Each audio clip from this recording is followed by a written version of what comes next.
Hi there, and welcome to this third video in this series of 5 key problems with socialism and why it always fails. In this video we'll discuss the knowledge problem.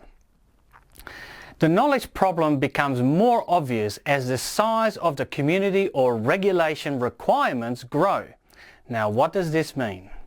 Stick around. If you wanna stay with me, if you wanna be with me.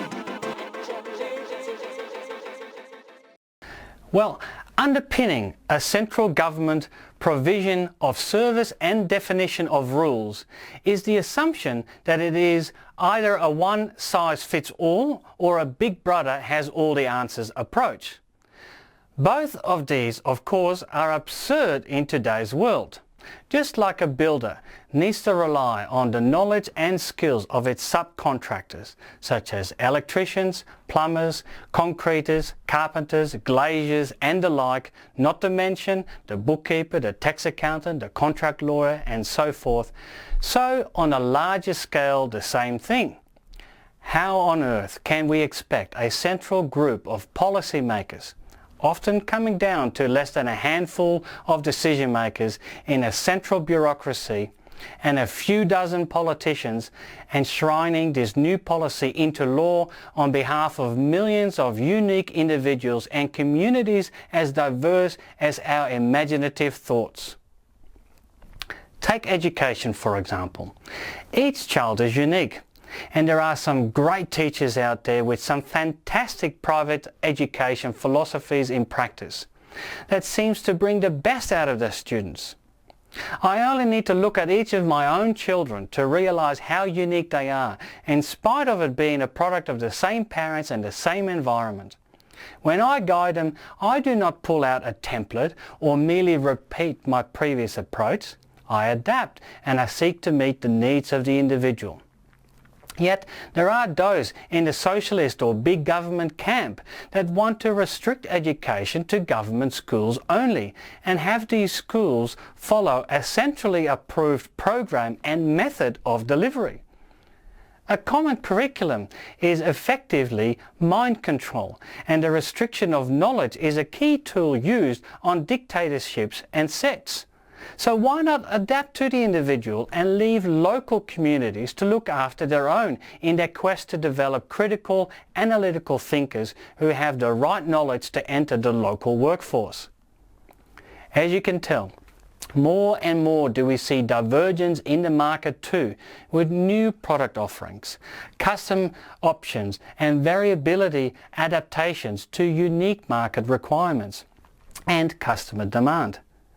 Why then would we expect a centralization of policy and regulation to the best outcomes?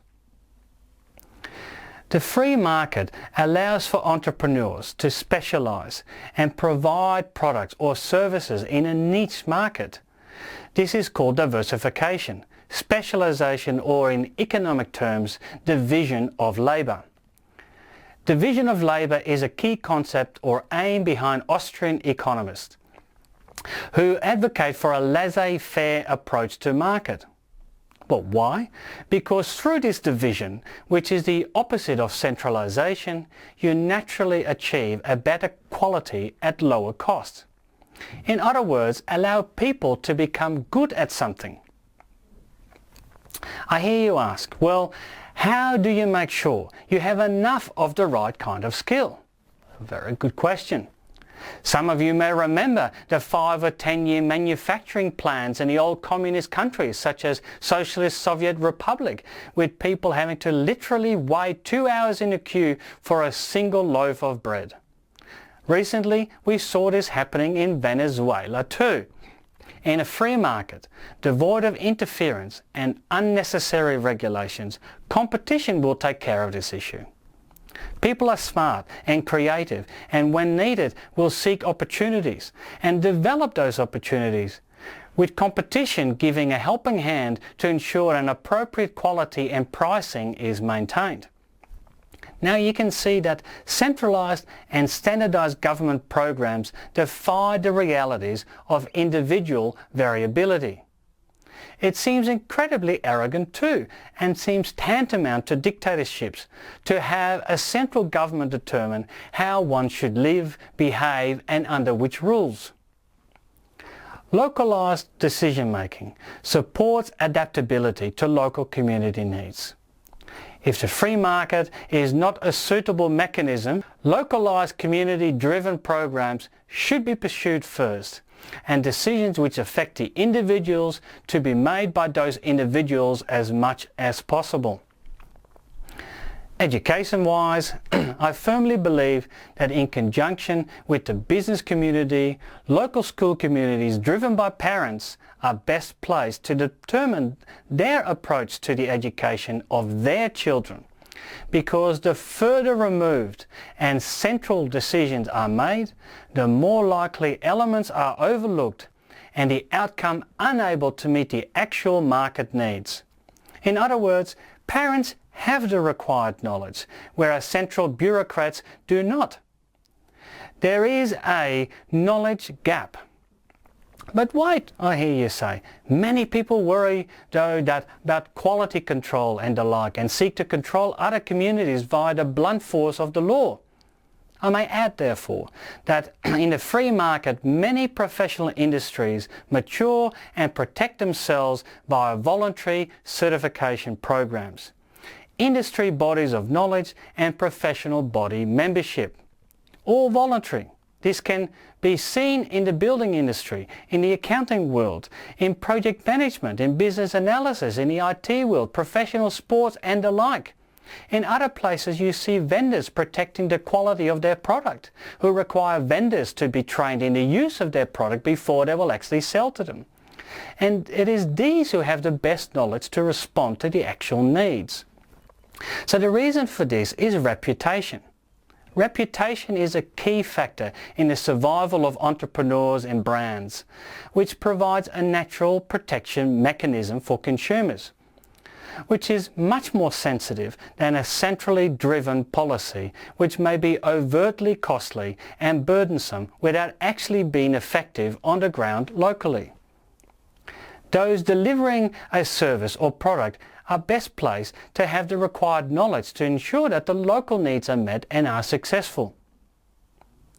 Now, taking as base that we need community leaders, we need rules, and that collective decisions need to be made, they should be handled at the smallest practicable level of community as possible, whether at the family level, at interest group level, at the local community, a council, state or federal government. The closer the decision making is actually made to those affected, the better specific knowledge to ensure individual needs and unique differences are met and catered for.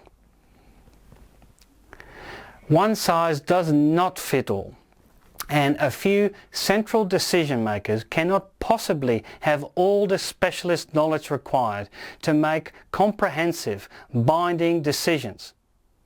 Although it is less obvious today, the 5 or 10 year planned production of Central Socialist countries left a massive audience in want of basic goods and services. This is the knowledge problem, and it shows we need to empower people at the local level. We will discuss the issue of humanity and problems it causes in the next video, and I'll see you then.